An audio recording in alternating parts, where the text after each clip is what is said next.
He has written more than 4 dozen best-selling books for kids and adults. You probably know him best for his highly successful Kingdom Keepers and Peter and the Starcatchers series. He's a notorious workaholic, as well as an extensive researcher. I spoke with him recently to discuss storytelling and his book, The Return, Book 1 of the Disneylands. Here is my exclusive interview with New York Times best-selling author Ridley Pearson. And Ridley, thank you, Raymond. What an honor to have you here. Appreciate to be here. My family, particularly my boys, are rabid Kingdom Keepers fans. Well, you better lock them up. That means there's something wrong. Well, you know, and I'm so glad for that. We go to the Disney parks, and the first time we saw the very first Kingdom Keepers book, it was there at the Disney parks, and they've kept reading every one of them. How many do you have now? This is 8? Yeah, this is 8, and I've just finished 9. Wow. Yeah. Okay, we're going to get into that whole series, but I want to back up a little bit. I want to talk about you, your family. You come from a musical and literary family, both your mom and dad. Yeah, I do.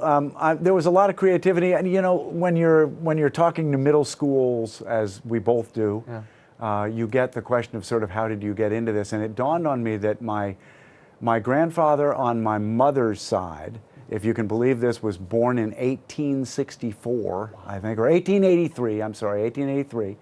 And he strung telegraph wire across the West. So he had stories. He would literally sit me on his knee and tell stories about living with Native Americans back in the early 1900s. And I'm sure he made it all up.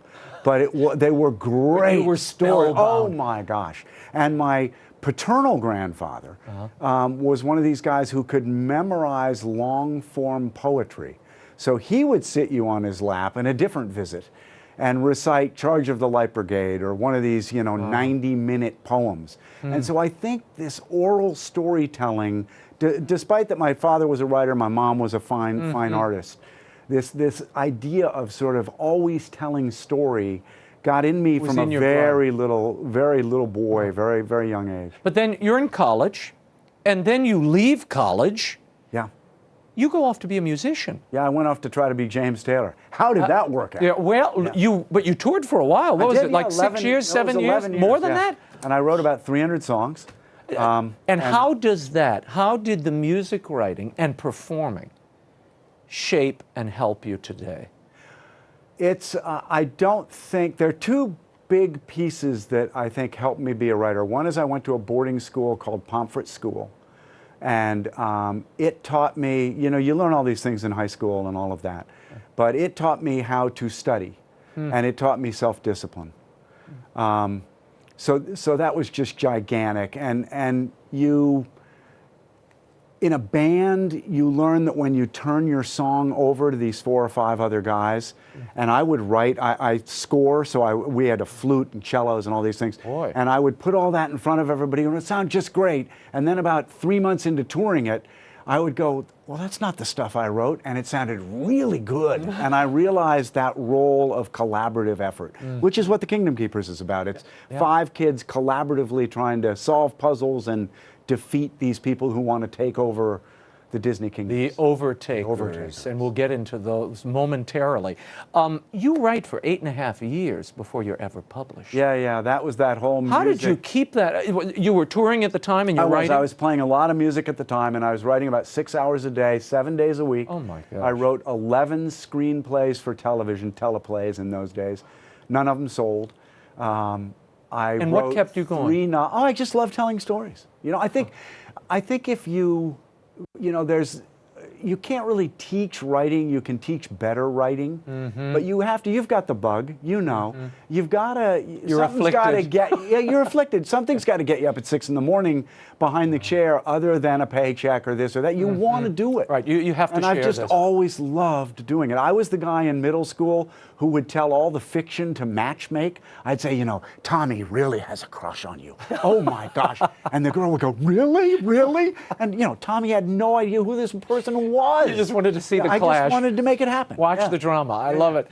Tell me about Lou Bolt, who is your protagonist in a number of thrillers. He is. You wrote thrillers initially. Yeah, and still do. Yep. I wrote police procedurals with Lou Bolt and a character named Daphne Matthews. Yeah. And you know, they early on when you're writing, as you know, they say write what you know or what you love. But you didn't know policing, No, did you? I didn't, but I loved reading those kinds of books. And so I devoted myself to really study. And I do a ton of research still for all these books, and because it's the really fun part.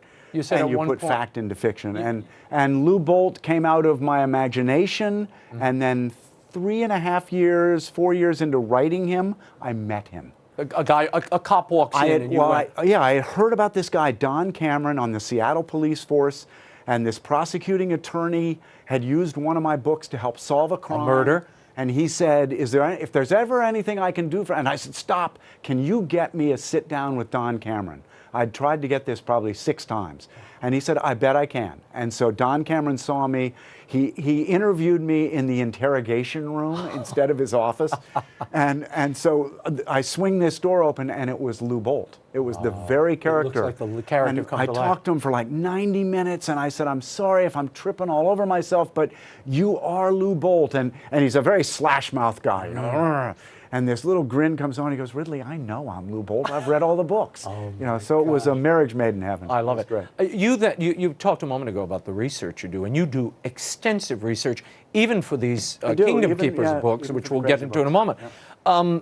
You were researching a book called The First Victim and then The Pied Piper, and it led you to a special little girl. It did. Tell me about that. It that. led us to Story Pearson. Your daughter. Yeah, my wife and I had both talked about how we love adoption when we were courting. And then I wrote those 2 books, and it was during Pied Piper, which is about some people sneaking into the country in a container ship, which doesn't seem novel anymore, but back then it had only happened once that anybody knew of.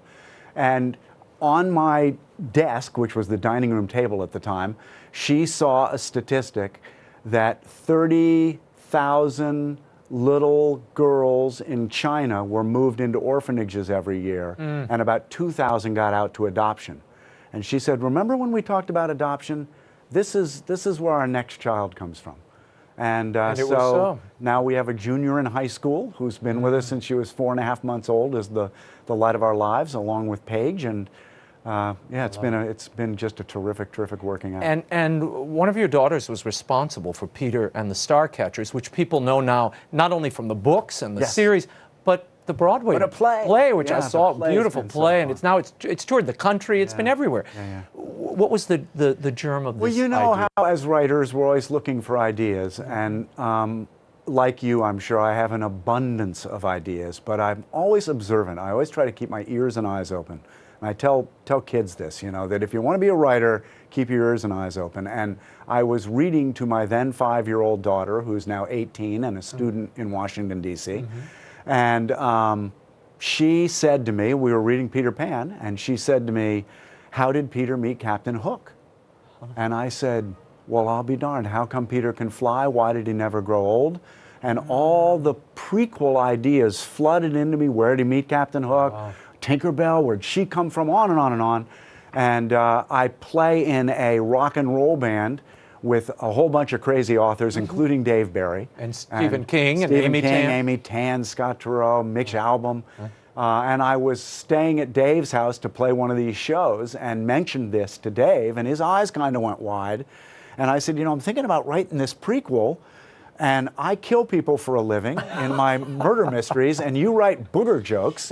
And, you know, perhaps we could work together? together? Make something that was suspenseful but funny and do it together? And or a murderous slapped booger. the table and said, I'm in. Yeah, I love it. And that was it. That was it. And you all did multiple books we ended in 2 up writing series. 10 books together, yeah. Unbelievable.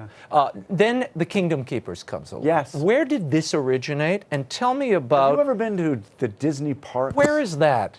Where are those? Orlando, Florida. Oh, I think I might have gone there once or twice. So I went there once as a only one time? 40-some-year-old. Never had been. What? I grew up to the Wonderful World of Color. I was Disney everything, but I'd never been to the park. Yeah, I grew up in New Orleans, and we would make the pilgrimage sometimes twice a year. Well, it's worth going 5 times a year. But I went for the first time in my 40s with our kids and with Dave Barry and his family. And after the fireworks, you walk out. Right. There's 80,000 of you leaving the park. And I looked around, and that day, I know we've shared some photos. I had also met Mickey Mouse and some of the princesses, and really just had the most special day. And none of the characters were leaving the park. And I had what I call my Toy Story moment. You know, when Andy's door shuts and the toys come alive. I thought, so what does happen for these next 9 hours when no one's here? And I just could picture Mickey and people peering around their doors going, have they left yet? Is the coast clear? Yeah. And then what's that world? And that became the Kingdom. And where did the Overtakers come from? These are the villains. The Overtakers came from Walt Disney's unbelievable creative imagination and the fact that he borrowed from the Brothers Grimm some terrific dark characters, and they either get slapstick time or they get very little time at all in the animated features. Right. And it bugged me because he had really good, dark, deep characters Villains, yeah. that weren't getting used. And I thought they would be upset about this. You know, like, why are we always made fun of? And why is this park so fun? Why can't it be mean and scary? And that they would want to take the park over, get rid of all these stupid little fluffy characters, and it would be Maleficent's park. So There is a redemptive edge in these books There that is. I've seen. And my boys have read them, my little girl's reading them now. There is a strong sense of good versus evil, Right. justice. Your thrillers are marked by that same sensibility. Are you aware of that? I am very aware of that. Yeah, and I believe in that. Tell me, I was impressed to come across something. You said in an interview you read the Bible every day. I do. Why? And how does it affect your work? Excuse me. My wife introduced me to that idea. You know, not only a little prayer to get you started in the day, but to read the Bible. And they're the greatest stories that are there, for one thing. Yeah. And they and that they're the grounding. basis of every story that we read, really. Yeah. And amazing characters. And the Christ's life is so beginning, middle, and end. And it's the way all drama has been shaped since the Greeks, is beginning, middle, and end, with including a resurrection piece at the end. Yeah. So it doesn't hurt, you know, to rub up against the greats. Yeah. And that one's pretty great. And you know, on a spiritual side, it's instructive and calming and soothing, and I think it you know, although I get teased about it by some of my friends, it works for me. I'm not saying it's for everybody. Yeah. It just works for me. Tell me, because when I read that, I thought people don't realize. People see these books, and they say, "Wow, this must be great to be an author." They don't realize when there is something great Sure. about it, and it's wondrous and wonderful that you can share a piece of your own heart and understanding, and let someone else go on that journey and find their own way through it. There is also, you and I know, when you're sitting at that desk alone, watching other people live life or hearing about it, there is a heavy cost to it, and you're carrying all these worlds and people around in your head that no one else has access to until it's published.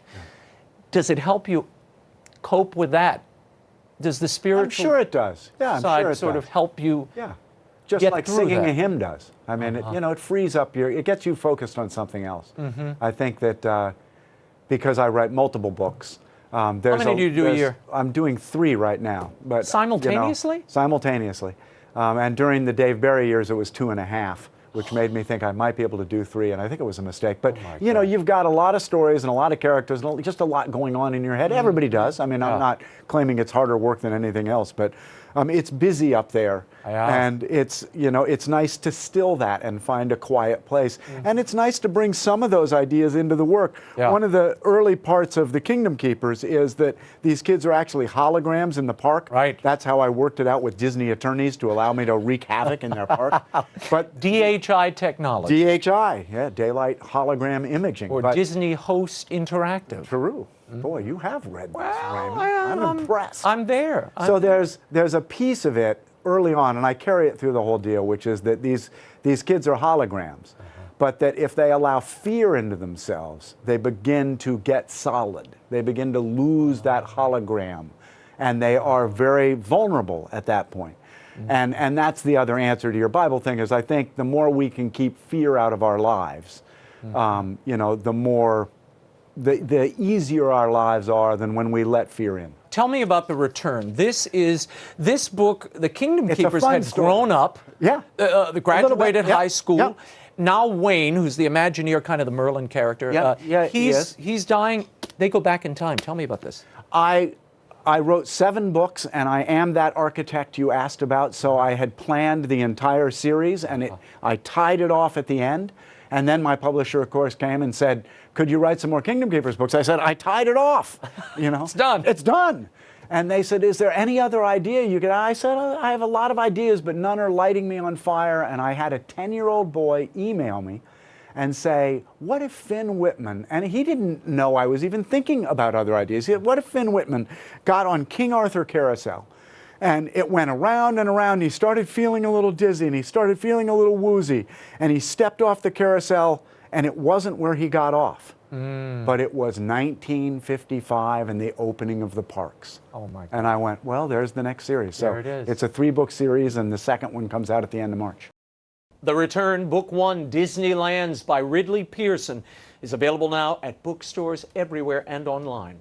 And for more great stories and authors, be sure to follow my literacy initiative, Storyented, at storyented.com. And tell us how the story you've read as a child or an adult changed your life and what you learned from it.